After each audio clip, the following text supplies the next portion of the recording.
AP Anganwadi workers and helpers union CITU అనుబంధ 9వ కాకినాడ జిల్లా మహాసభను జిల్లా అధ్యక్షురాలు దడాల పద్మ అంగన్వాడీ ఫెడరేషన్ జెండాను ఆవిష్కరించి ప్రారంభించారు. అనంతరం ఉపాధ్యాయ ఎమ్మెల్సీ షేక్ సాబ్జీకి, సీతారాం ఏచూరి తదితర అసువులు బాసిన అమరులకు నివాళులర్పిస్తూ సంతాపం తెలిపారు. జిల్లా ప్రధాన కార్యదర్శి ఇరుబండి చంద్రవతి 3 ఏళ్ల పోరాటాల కార్యకలాపాల నివేదికలు, జమా ఖర్చులను మహాసభలో ప్రవేశపెట్టగా కాకినాడ జిల్లా అంగన్వాడీ 9 ప్రాజెక్టుల ప్రతినిధులు చర్చించి ఆమోదించారు.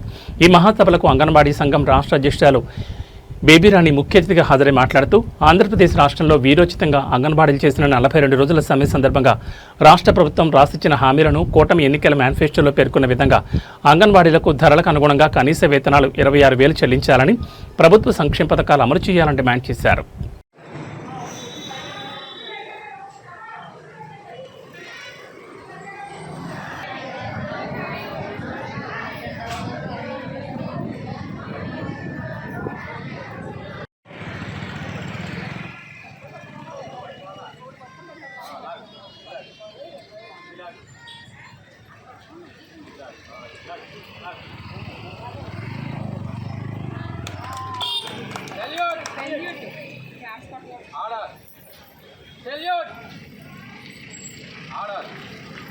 AP Anganwadi Workers and Helpers Union.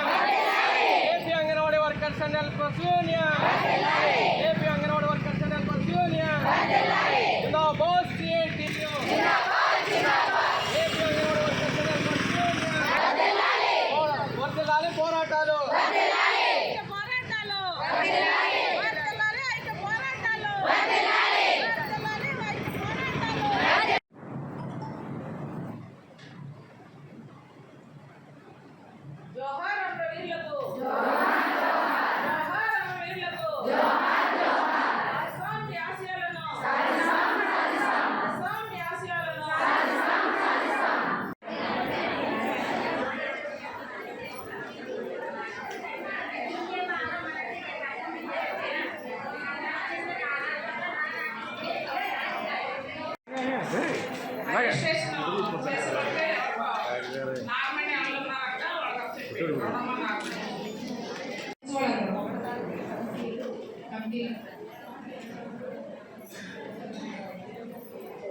చేతిరంగంలో కమిటీలు ఆమోదించే వాళ్ళందరూ కూడా అంగన్వాడీ రంగంలో జరిగిన ఉద్యమాలు, పోరాటాలను సమీక్షించుకోవాలి, భవిష్యత్తు కర్తవ్యాలను రూపొందించారు.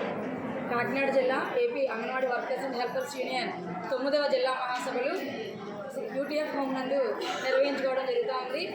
గత మహాసభ 2022 నవంబర్ నెలలో జరుపుకున్నాము.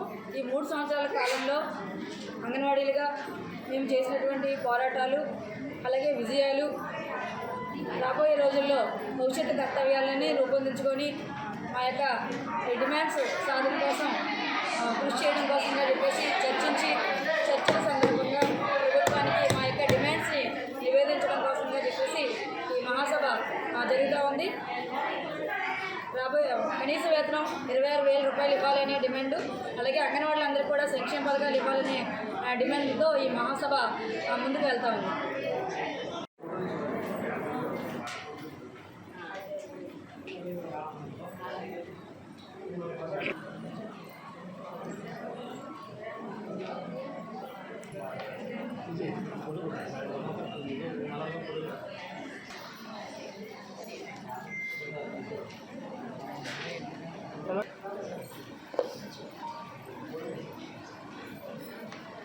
మీరు తొందరగా కంప్లీట్ చేసుకుని మీరు కూడా హాల్లో వచ్చేసేయండి. చైర్స్లో వచ్చి అందరూ రిజిస్ట్రేషన్ చేయించుకున్నారా? అందరూ రిజిస్ట్రేషన్ ఎంతమంది, ఎన్ని సెక్టార్లో వివరాలు ఇచ్చేయండి. అమ్మాయి ఇక్కడ రాసి ఇచ్చేసేయండి. AP Anganwadi workers and helpers union జిల్లా మహాసభలో జరుగుతూ ఉన్నాయి. ఈరోజు ప్రారంభమవుతుంది. అయితే గత 3 సంవత్సరాల కాలంలో చేసినటువంటి ఆందోళన, పోరాటాలు, నిర్మాణ ప్రతిష్ట ఇవన్నీ చర్చించుకొని భవిష్యత్ కార్యాచరణని రూపొందించుకోవడానికి జరుగుతున్నటువంటి మహాసభలు ఇవైన అనంతరం ఈ నెలలోనే 20-21 తేదీల్లో 2 రోజుల పాటు ప్రకాశం జిల్లా ఒంగోలులో రాష్ట్ర మహాసభలు జరుగుతూ ఉన్నాయి. రాష్ట్ర వ్యాప్తంగా అన్ని జిల్లాల్లోనూ సెక్టార్లు, ప్రాజెక్టులు, మహాసభలన్నీ పూర్తి చేసుకుని 2021కి ప్రకాశం జిల్లా వెళ్ళడానికి సన్నద్ధం అవుతా ఉన్నాం. ఆ మహాసభల్లో ఈ 3 ఏళ్ల కాలంలో జరిగిన కార్యాచరణ 42 రోజుల దేశవ్యాప్త సార్వత్రిక సమ్మెని మించి anganwadi workers and helpers union రాష్ట్ర సమ్మె జరిగింది.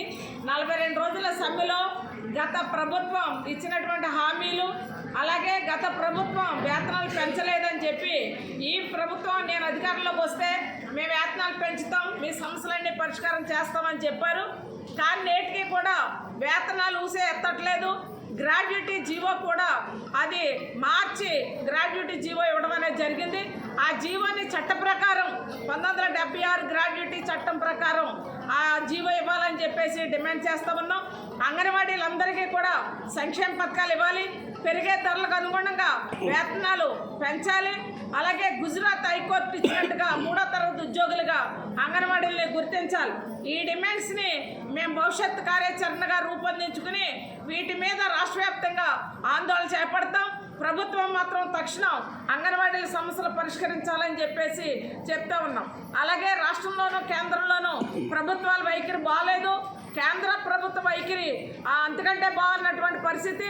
ఈ పరిస్థితుల్లో మహిళల మీద దేశవ్యాప్తంగా దాడులు పెరుగుతూ ఉన్నాయి.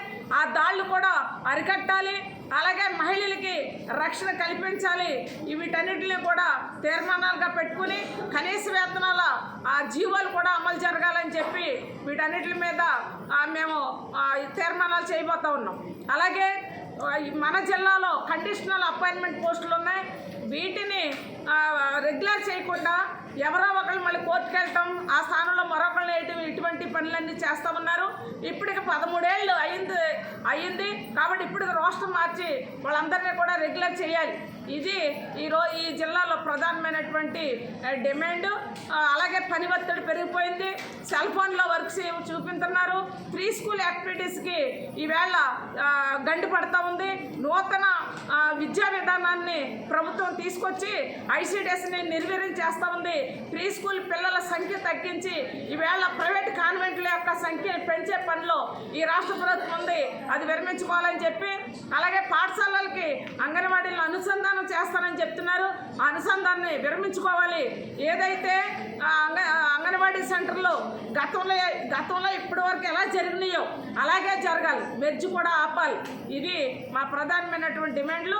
తక్షణం మాత్రం వేతనాలు పెంచాలి.